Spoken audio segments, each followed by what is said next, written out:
Hello and welcome to Policy Watch. This week we focus on the Prime Minister's high-level visit to Germany. Dr. Manmohan Singh visited Berlin with 5 ministers of cabinet rank along with business leaders to try and broaden the scope of bilateral cooperation. We will also discuss in brief, however, the Partha Dasgupta panel report that was submitted this week. My guest this week is Dinesh Narayan, senior editor, Forbes India magazine. Welcome to Policy Watch, Dinesh. Before Dinesh and I start chatting, let's get you the headlines for this week. Prime Minister Manmohan Singh meets German Chancellor Angela Merkel. India and Germany agree to intensify and expand bilateral cooperation.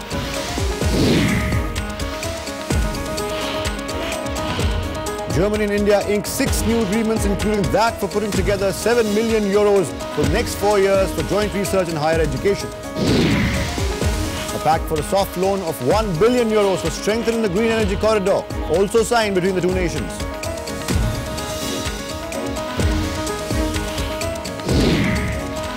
And Dasgupta panel seeks a departure from GDP-based growth, suggests taking natural wealth into account as well.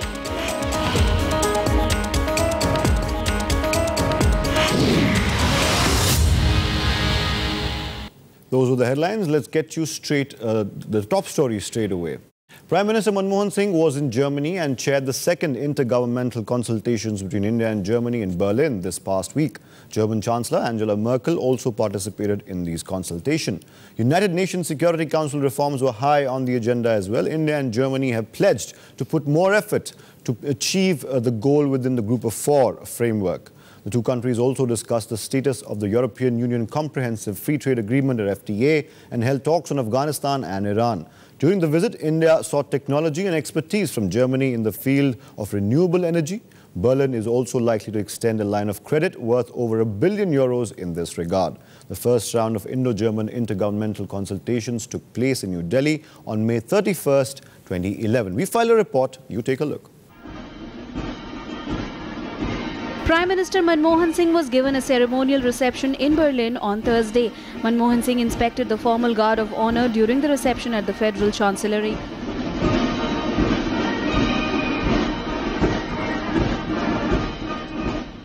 He later joined the Intergovernmental Consultations meeting. The two countries have signed 6 important pacts. Under the pact signed, the two countries have committed to €3.5 million each towards working on joint research and innovation programs. They will also work towards promoting German as a foreign language in India. Under a pact for the green energy corridor, the grid system in several states will be used to transmit energy produced by renewable and non-conventional means. Another pact for Indo-German civil security research was also signed. Pacts in agriculture and establishment of a working group in infrastructure, cooperation in standardization, conformity assessment and product safety were also signed. I encourage increased German participation in India's rapid economic growth and our plans to modernize and upgrade our manufacturing and infrastructure sector. Hier geht es neben der bilateralen wirtschaftlichen Zusammenarbeit, in der wir auch über einige Probleme gesprochen haben, darum, wie kann Deutschland seine Rolle bei der Entwicklung der großen Industrieprojekte spielen. Und da geht es darum, dass wir auch von europäischer Seite Fortschritte erzielen im deutsch-indischen Freihandelsabkommen. Manmohan Singh and Angela Merkel also discussed the possibility of a free trade agreement between the European Union and India. We agreed on the importance of an early conclusion of a balanced India-EU broad-based trade and investment agreement. Weil es auch andere Erfahrungen in der Welt gibt. Also, wenn Flexibilität auf beiden Seiten ist, dann spüre ich, dass von indischer Seite eine große Bereitschaft ist. Und ich sage ganz einfach nur, Deutschland hat immer wieder die Erfahrung gemacht, sobald wir ein Freihandelsabkommen hatten, hat sich der Handel insgesamt belebt und deshalb sollten wir alles daran setzen, das auch zu erreichen. Germany is India's largest economic partner in Europe and one of the key global partners for trade, investment and technology. Indo-German bilateral trade had registered an increase of 18.4% and reached €18.37 billion in 2011. However, due to the global economic slowdown, bilateral trade saw a dip of 5.5% last year. Bureau Report, Rajya Sabha TV. There you go, the Prime Minister's visit to Germany. Dinesh, how important was this visit really if you look at it in a larger perspective? Germany is India's largest trading partner in Europe. It's, I think, the 8th biggest contributor of FDI in India as well. Is it also a case of Germany needing us as much as we need them, if not more? Well, in today's world, everybody needs everyone. It's not as if, one country needs the other or not. It's no more a one-way relationship with any country these days. That said, Germany has been our partner, especially in technology, and German technology is recognized worldwide as one of the best, right? Especially in renewable energy, in nuclear energy, all these fields, Germany is at the cutting edge of technology. It's a technological powerhouse. Absolutely.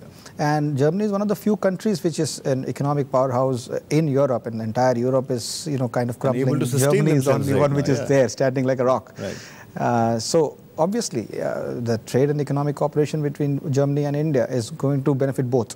Right, absolutely. Merkel and Singh both announced that they were far closer to reaching an agreement on the Indo-EU FTA, and they said they're closer than ever before on that thing. They didn't announce anything. They didn't announce a time frame. They said we're targeting a new time frame. There have been some differences. There have been some snags. Talks have been dragging on for years as well, especially on two important issues. One is on the cap on the insurance sector, which India has already done, but it needs parliamentary approval now. Also in the automobile sector as well. There has been some point of divergence on that. But even now, do you think, are we closer to a solution? Are we closer to a deal even after this visit? I think we are, because since, like you mentioned, it has been going on, the discussions have been going on for quite some time. And in today's world of globalized trade, it is always beneficial to have a multilateral large FTA. And EU is a big market, and same as much as India is a big market. So there is a lot of scope, and these differences over insurance or automobiles, now these things will obviously occur. And look at India now. All the major automobile manufacturers are present in India today, right? Now, what is the difference which is going to make if you have an FTA with Europe? The biggest fear of the auto industry is that you might, get cars or other vehicles manufactured in Europe and then land here as CKDs and then sold here and be competitive. I don't think it's as easy as that. Now, it's part of the lobbying, yes, but still, if you're going to do it in Europe, it is going to be expensive. It is obviously going to be expensive. Of course, it will protect a lot of European jobs, which is also important for them. But then in today's world, these are hard realities. I was doing another show the other day and had a guest on the show, and this is the day when Prime Minister Manmohan Singh landed in Berlin. Now, his opinion was that the stance that Germany is taking really with regard to the insurance sector or the automobile industry, they of course want their own interests to be served as well. Now, what the point he was making was that Germany can't afford to dictate terms to India. Do you think that's the case? Do you think Germany has been quite genial in talks as well? Do you think that's the case, that they're trying to impose an agenda on India and India shouldn't take it lightly? Who has not asked for more control in the insurance sector? I mean, it's not just Germany, right? Any foreign investor wants control. I mean, it is a given fact. Today, if you want to run business the way you want to run, you need control of that business. I mean, it's a legitimate demand. So it's not a question of just Germany. They're not really out of place in Absolutely not. Right. Critics of the BITA, or the Bilateral Investment Trade Agreement, say that an FTA with EU would lead to the flooding of the Indian market with products from Europe, poultry products, sugar, wheat, confectionery, oilseeds and fisheries and what have you.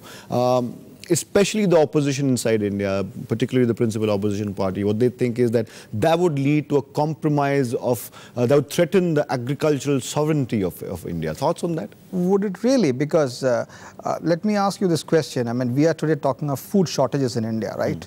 The RBI has been constantly talking about protein food shortage. Absolutely. India is the largest producer of milk in the world. I mean, if you don't look at EU as one whole, India is the largest producer as a country, as the largest producer of milk in the world. Now, where is this argument coming from? I mean, are you saying that India will not have enough to feed its own people? Or are you saying that EU will dump so much food here that... you'll stop buying Amul milk and get a German brand. And that's not going to happen either. How can it happen? Right. I mean, Amul is probably one of the most competitive brands in the world. Right. And you've seen how Amul has given Nestle the run for its money. Absolutely. So, I think these fears are quite misplaced. Yeah, misplaced fears, also politicization of the issue, perhaps for political gain. Yes. To some extent, right. Both countries, let's explore the other issue right now. Both the countries, India and Germany right now, they both want a permanent seat at the UN, the Security Council. India has been trying for a very long time, Germany as well. In that respect, they're vying for the same slot here. Do you think that could affect relations? Because Germany is quite serious about it. So is India. India hasn't been successful in the past 2-3 attempts that they made. But do you think that could affect relationship, a trade relationship or otherwise? You know, the fact that they're vying for the same slot? No, I don't think so, because it's not just two of us. It's also Brazil, it's also Japan. So right, G4 is there. Right, G4. So it's not just two competing, but there are four who want a seat on the security. And I think it is quite a legitimate demand, right? I mean, the world has changed so much. And today, India, China obviously is there. But India is a huge country with 1.2, 1.3 billion people. And it's also a market. It is also an emerging economic powerhouse, as people say, nuclear power, if you want to, if that is of any consequence, yes.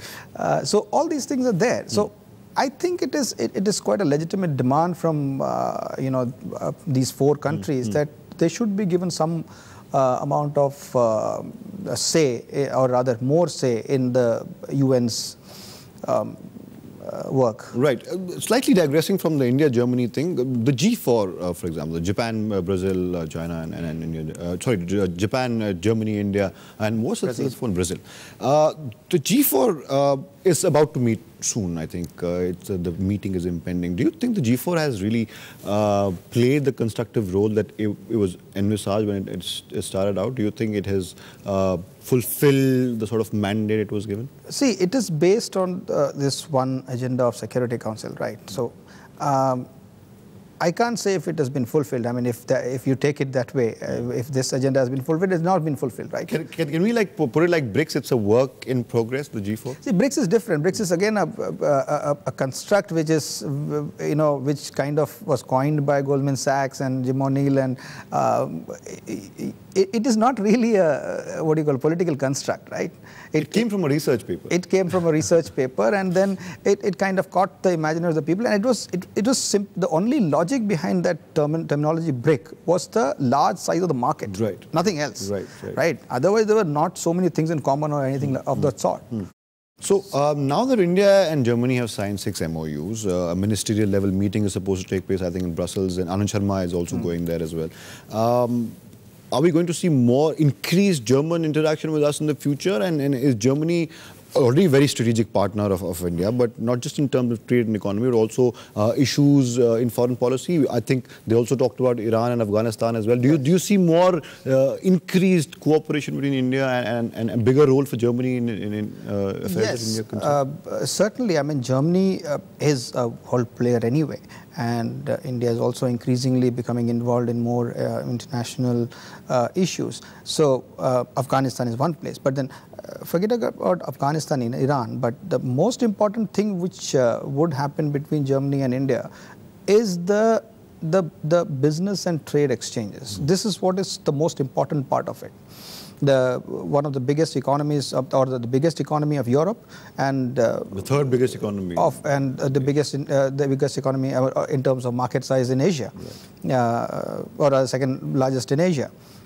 So, one of the most important thing is to how do you make these businesses engage with each other and improve investments? Like they've talked a lot about investments, especially in renewable energy, in green zone, all these things.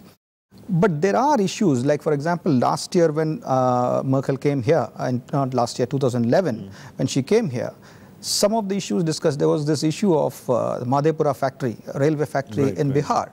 They discussed that factory has still not happened. I mean, this was, Siemens was very interested in bidding for it. GE still is interested in bidding for it. In spite of the Prime Minister's intervention in the whole issue with the railway ministry, nothing happened, right?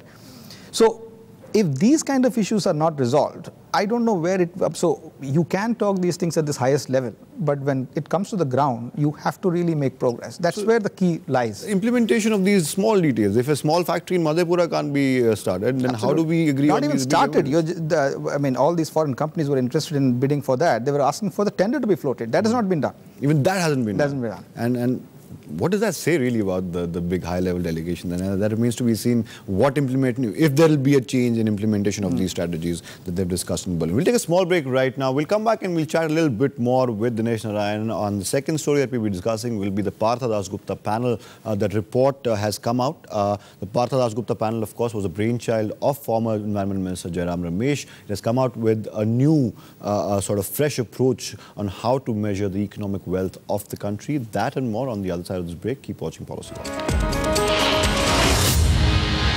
Welcome back to Policy Watch. A government-appointed panel headed by environmental economist Partha Dasgupta has suggested a broader measure of economic progress than gross domestic product by taking into account the value of natural resources, human capital and infrastructure as well. The panel, which submitted its report last Friday, has provided a roadmap with a timeline for a system of evaluating economic progress that includes the value of the stock of the country's natural, human and physical assets. The GDP-based measure of economic growth, according to the panel, suffers from an extreme narrowness as it does not consider the value of a country's natural resources, skilled workforce and infrastructure. Dinesh, there is a need, according to the report, and this is what Partha Dasgupta says as well, there's a need for a gentler way of understanding investment to assess the change in per capita wealth, so that leaving, for example, and I'm quoting him right now, leaving a forest unmolested or providing food to the undernourished is counted as an investment. Thoughts on this approach? Could this work for India? Well, it's not a question of could this work for India. I think it should work for India. I mean, you should make it work because it's a very important subject, and other countries have already started paying attention to it. And the TEEB report, which Pawan Sukhdev, who was the UN advisor on biodiversity and environment at that time, they had put out that report. It very clearly shows how how much of an economic contribution is made by nature.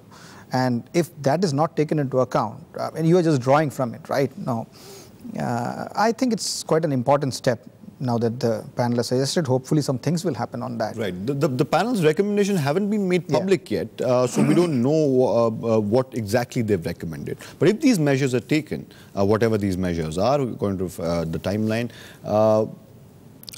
and Partha Dasgupta also suggests that a departure from the mindset that views environmental protection as inimical to economic growth. Now, does that mindset needs to go as well? I mean, last 2-3 years, you've noticed it obviously as well, that we've been obsessed with GDP and we've been obsessed with growth. And do you think that sort of idea that environmental protection is, and clearances by the environmental ministry, that's seen as like a roadblock towards the path to speedy recovery of growth? Do you think that mindset needs to go? That mindset needs to go. There is no doubts about it. That you have to, if you want to be a sustainable economy, if you want to be a sustainable country, if you want to make sure that livelihoods are protected over a very long period of time, and at the same time it doesn't really kill your natural resources, you need to do something like that. I mean, there has to be a balance between the resource extraction and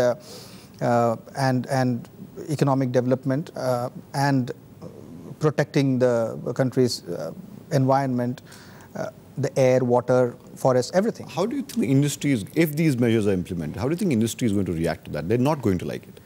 At the moment, I mean, in many things, the industry is, I mean, there are some groups which are quite, aware of the necessity to do this. And there are some industrialists who are trying to do or take mitigating measures or try to think of it as an important thing and include it in their business plan and strategy.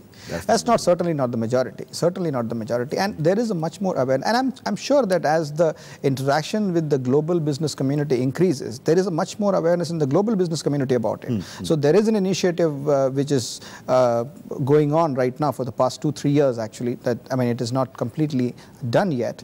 But how to include biodiversity accounting into corporate accounting structures, how to create financial products which take into account the biodiversity costs or environmental costs of doing business.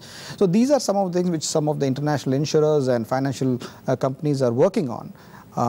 Hopefully we'll see some of these products soon. Right, and we'll hope that they make this report public so we can also see what measures they really suggested. Dinesh Narayan, thank you so much for joining us on Policy Watch. That, of course, is all the time we have on Policy Watch. Our first story on Policy Watch this week was the big prime ministerial visit to Germany. Prime Minister Manmohan Singh went to Germany with 5 of his cabinet ministers, met Angela Merkel, the German Chancellor. Now, India and Germany have agreed to intensify bilateral cooperation. They've signed 6 MOUs. Germany is, of course, a very strategic partner that India has. It's the 8th biggest FDI contributor to India. And like Dinesh said, we will see increased German cooperation, increased German interaction, because, see, Germany is like a rock, you said, inside Europe, which seems to be disintegrating economy-wise right now. Germany is the only soul shining light in that grim scenario. And India, of course, needs to expand the scope of bilateral relations, trade-wise and otherwise, with Germany as well.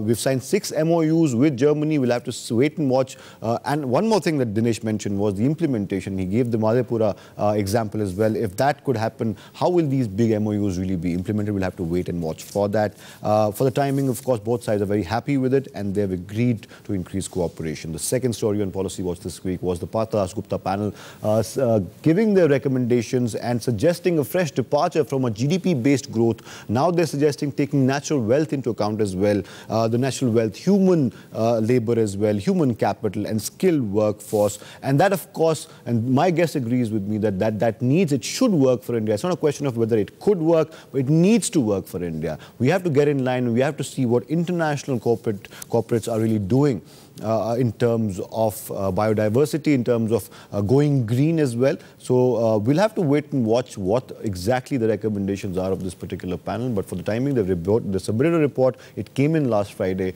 and we are hoping that they will make the report public very soon. That's all the time we have on Policy Watch this week.